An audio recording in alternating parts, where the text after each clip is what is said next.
Hello students, welcome to Ramrane biology classes. आपका Ramrane biology classes में फिर से स्वागत है। स्टूडेंट्स, आज हम इस लेक्चर में ब्लड वेसल्स के बारे में पढ़ेंगे और ये जो टॉपिक है, this topic is related to the +1 class. Chapter name is body fluids and their circulation. We can relate this topic to 10th class also, क्योंकि 10th क्लास में भी हम वहाँ पर ब्लड वेसल्स के बारे में पढ़ते हैं। तो चलिए आज का लेक्चर शुरू करते हैं। ब्लड वेसल्स, जो ब्लड वेसल्स हैं बच्चों, they carry blood through out the body.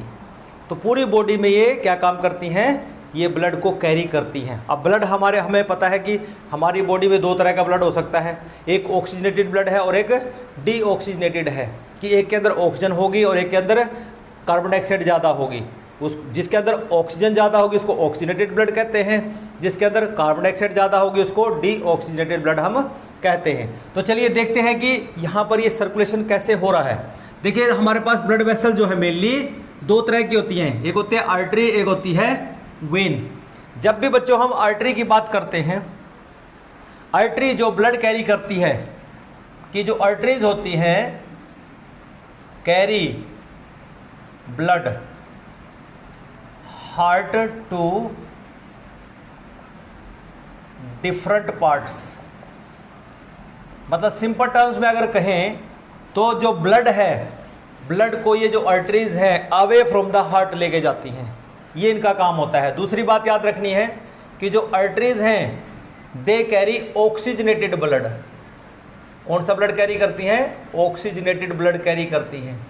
Okay, accept एक होती है पल्मोनरी आर्टरी। कौन सी होती है? पल्मोनरी आर्टरी, जो कि डीऑक्सीजनेटेड ब्लड कैरी करेगी हार्ट से टू द लंग्स। ओके, तो ये एक एक्सेप्शन है यहाँ पे। लेकिन बाकी जितने भी आर्टरीज होंगी वो क्या करेंगी, वो ऑक्सीजनेटेड ब्लड को हार्ट से डिफरेंट बॉडी पार्ट्स में, डिफरेंट टिश्यूज में लेकर जाती हैं।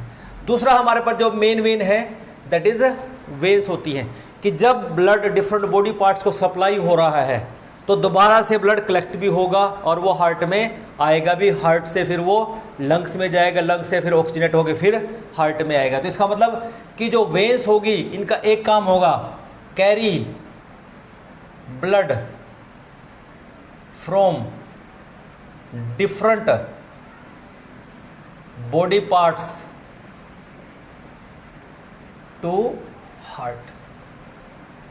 मतलब इनका एक ही काम है कि यहाँ पर जो ब्लड लेके आएंगे जो वेन्स, वो टूवर्ड्स द हार्ट लेके आती हैं। हमेशा याद रखना, उनका एक ही काम होता है। और दूसरी बात कि जो वेन्स होती हैं दे कैरी डीऑक्सीजनेटेड ब्लड। कौन सा ब्लड कैरी करेंगी? डीऑक्सीजनेटेड ब्लड कैरी करेंगे। मीन्स कि जिसके अंदर कार्बन डाइऑक्साइड की कंसंट्रेशन ज़्यादा होती है उसको हम डीऑक्सीजनेटेड ब्लड कहते हैं, और उसको वेन कैरी करती है। मीन्स डिफरेंट बॉडी पार्ट्स से हार्ट की तरफ ये ब्लड जाता है। लेकिन एक एक्सेप्शन भी है यहाँ पे। एक्सेप्शन क्या है कि एक वेन ऐसी है जो ऑक्सीजनेटेड ब्लड कैरी करती है, उसको हम बोलते हैं पल्मोनरी वेन। ये जो पल्मोनरी वेन है ये ऑक्सीजनेटेड ब्लड कैरी करती है from lungs to the heart. तो ये एक एक्सेप्शन है यहाँ पे। दूसरी बात, जब भी हम वेन की बात करते हैं बच्चों, कि जो आर्टरीज होती हैं उनके अंदर जो ब्लड प्रेशर है वो बहुत ज़्यादा रहता है, तो इसलिए वहाँ पर वाल्व की ज़रूरत नहीं है, क्योंकि ब्लड प्रेशर ज़्यादा होगा तो बैक फ्लो नहीं हो सकता। लेकिन जो वेन्स होती हैं वो डिफरेंट बॉडी पार्ट से ब्लड को कलेक्ट करेंगी और उसको हार्ट तक लेके जाएंगी, तो उनमें जो ब्लड प्रेशर होता है वो बहुत ही कम होता है। तो वहाँ पर ब्लड का बैक फ्लो हो सकता है। उस बैक फ्लो को प्रिवेंट करने के लिए वहाँ पर वाल्व प्रेजेंट होते हैं, इसलिए वेन है valves to prevent the back flow of the blood. जैसे कि आपको एक डायग्राम की हेल्प से मैं समझाता हूँ कि ये हमारे पास एक क्या है, एक वेन का डायग्राम मैंने आपके सामने बनाया हुआ है, कि अभी ब्लड का फ्लो ऐसे है, ठीक है ना। अब प्रेशर कम होने की वजह से क्या हो सकता है कि ब्लड बैक आ जाए, ठीक है ना, पीछे जाने की कोशिश करे, तो ऐसा नहीं होगा। तो साथ साथ क्या होगा, ये जो वाल्व होगा इट गेट क्लोज्ड, ये वाल्व एकदम से क्लोज हो जाएगा। That means it prevent the back flow of the blood. और दूसरी बात, वाल्व चाहे हार्ट में हो चाहे वेन्स में हो, वाल्व्स का एक ही काम होता है, to prevent the back flow of the blood. ये याद रखनी है बात कि वाल्व क्या काम करते हैं, they prevent the back flow of the blood. तो इसलिए यहाँ पर भी ये जो वाल्व प्रेजेंट होते हैं ये प्रिवेंट करते हैं back flow of the blood. Now जब हम ऑर्गन्स की बात करते हैं, ऑर्गन्स में जो आर्टरी की बात करें या वेन की बात करें, जब वेन जाए चाहे आर्टरी जाए और जब वो टिश्यूज में जाती है, ऑर्गन्स में जाती हैं, they divide two form arteriole and venule. आप देख रहे हैं कि जैसे मान लो एक आर्टरी है और एक वेन है। ये कहाँ से आ रही है वेन, ये डिफरेंट बॉडी पार्ट से आ रही है और ये सीधी हार्ट से आ रही है। मीन्स इसकी सप्लाई हार्ट की तरफ होनी है और इसकी हार्ट से आनी है। तो इसका मतलब क्या होगा कि मेन आर्टरी है ये, मेन आर्टरी फिर आगे डिवाइड हो जाएगी इसमें आर्ट्रियोल में, और वेन डिवाइड हो जाएगी वेन्यूल्स में। तो दोनों डिवाइड होती हैं। That's why in organs both arteries and veins divide two form the arteriole and venule respectively. Means जो आर्टरी है वो आर्ट्रियोल में डिवाइड होती है और जो वेन है वो वेन्यूल में डिवाइड होती है। Next, arteriole and venule further divide into the thin walled vessels called capillaries. आप आगे देख रहे हैं यहाँ पे कि यहाँ पर ये 1 2 3 4 5 कि मैंने यहाँ पर 5 कैपिलरीज बनाई हुई हैं। तो यहाँ पर हमने देखा कि जो आर्ट्रियोल है फर्दर डिवाइड कर जाएगी कैपिलरीज में, ठीक है ना, जो क्या करते हैं इनर्वेट द टिश्यू सेल्स। इसी तरह से हम देख रहे हैं venule also divide into thin walled capillaries which innervate the you can say tissue cells. फिर हम ये देख रहे हैं कि यहाँ पर ये जॉइंट है, इसका मतलब वो जो कैपिलरीज होंगी, चाहे वो जो हमारी आर्टरीज की कैपिलरीज हो चाहे वो वेन्यूल की कैपिलरीज हो, दे जॉइन और दे यूनाइट, वो यहाँ पर यूनाइट हो जाती है। इसका मतलब क्या हुआ कि जब ब्लड यहाँ से बड़ी हाई स्पीड से जाएगा, ठीक है ना, तो it is taken by the you can say these capillaries. देखिए the capillaries of the arteries and veins are united, इसलिए यूनाइटेड होती है दोनों।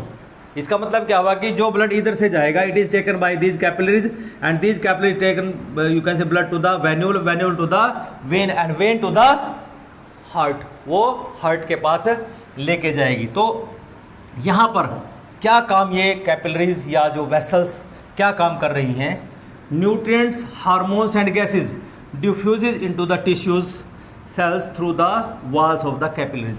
कि होगा क्या बच्चों कि जब यहाँ से ब्लड हाई स्पीड से जाएगा, ठीक है ना, तो इसमें से जो न्यूट्रिएंट्स होंगे वो इन टिश्यूज में क्या हैं, these are the tissue cells, tissue cells. इसका मतलब क्या हुआ कि जो न्यूट्रिएंट्स होंगे इस ब्लड के अंदर वो इन टिश्यू सेल्स में चले जाएंगे, ठीक है ना। हार्मोन्स होंगे, हार्मोन्स चले जाएंगे, ठीक है ना। गैसेज होंगी, गैसेज चले जाएंगे। मीन्स हम ऐसा कह सकते हैं बच्चों की अगर यहाँ पर ऑक्सीजन चाहिए तो ऑक्सीजन सेल्स में चली जाएगी और यहाँ पर जो कार्बन डाइऑक्साइड होगी वो इधर ब्लड में आ जाएगी, कैपिलरीज के थ्रू वहाँ पर गैसेस एक्सचेंज हो जाता है। 10 फिर हम बात कर सकते हैं जो आर्टरीज हैं, आर्ट्रियोल्स हैं, कैपिलरीज हैं, वेन्यूल्स हैं, वेन्स हैं, आर द ब्लड वेसल्स। तो हमने यही बात कह रहे कि ब्लड वेसल्स हैं क्या। एक्चुअल में हमारे पास जो मेन है वो तो दो ही हैं, आर्टरी और वेन्स, लेकिन दे फर्दर डिवाइड कि जो हमारे पास आर्टरीज हैं, आर्ट्रियोल्स हैं, कैपिलरीज हैं, फिर वेन्यूल्स हैं, वेन्स हैं and you can say these are all blood vessels. चलिए अब बात कर लेते हैं हिस्टोलॉजी की कि जब भी हम एक आर्टरी की बात करते हैं या वेन की बात करते हैं, इनकी जो वॉल्स होंगी उन वॉल की हिस्टोलॉजी आज स्टडी करते हैं।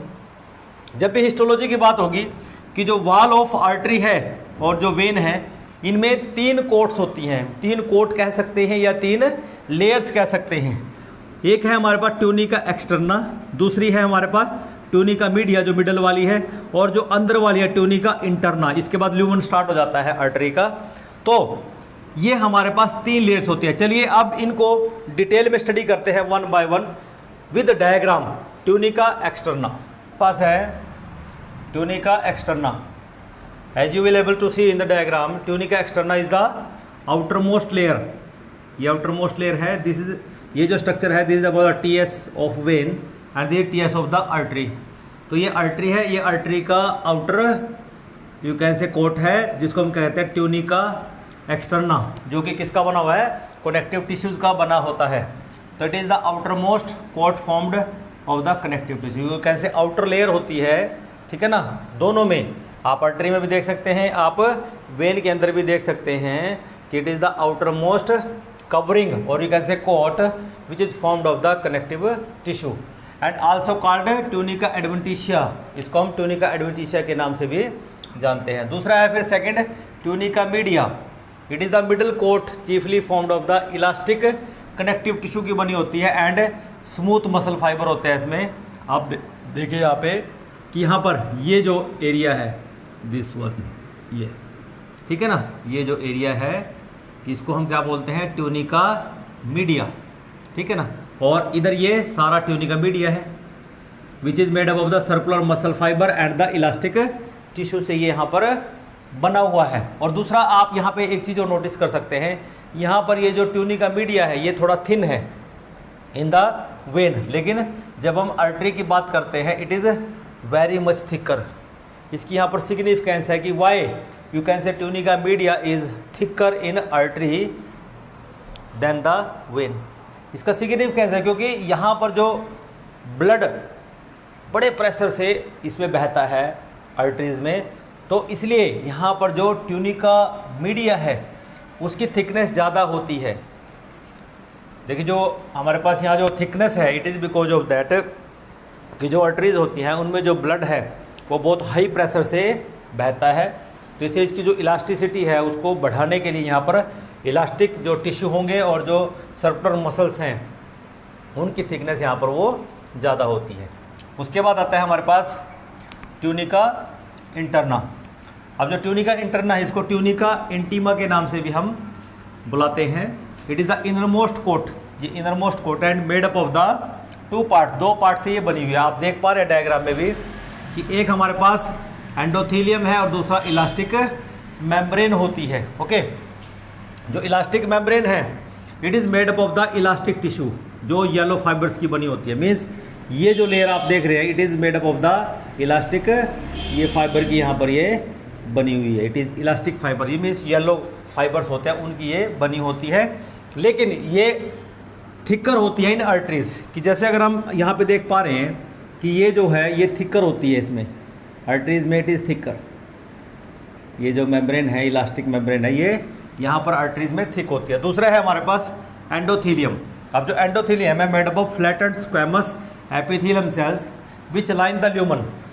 This is the lumen, lumen को लाइन करने वाला क्या हो गया, ये एंडोथीलियम सेल्स है। लेकिन यहाँ पर जो एंडोथीलियम के सेल्स होंगे ये एलोंगेट होते हैं यहाँ पर, किसमें, आर्टरीज में। आर्टरीज के अंदर दे आर एलोंगेटेड, इस तरह से एलोंगेटेड होंगे as comparison to the you can say vein. These cells are more elongated in arteries. Now blood capillaries consist of endothelium only। और जब हम blood capillaries की बात करते हैं कि blood capillaries क्या होंगी कि उनमें सिर्फ एंडोथीलियम ही प्रेजेंट होगा। क्या प्रेजेंट होगा, एंडोथीलियम ही उनके अंदर प्रेजेंट होगा। इसका मतलब क्या होगा, सिंगल लेयर है, ये क्या होगा, एंडोथीलियम ऑफ कैपिलरीज। तो कैपिलरीज के अंदर बच्चों सिर्फ ये इसका ल्यूमन हो गया कैपिलरी का, ल्यूमन ऑफ कैपिलरी। तो जो कैपिलरी होगी इसका मतलब क्या होगा कि उसके अंदर हम सिर्फ क्या देखेंगे, एंडोथीलियम देखेंगे। उसकी जो आउटर कवरिंग है वो सिंगल लेयर होगी, मीन्स ये एंडोथीलियम सेल्स ऐसे लगे होंगे।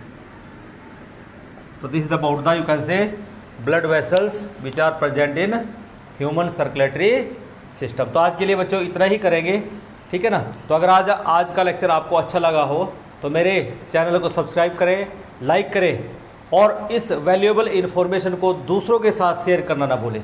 तो अगले लेक्चर के लिए इंतज़ार कीजिए। Till then have a nice day, thank you.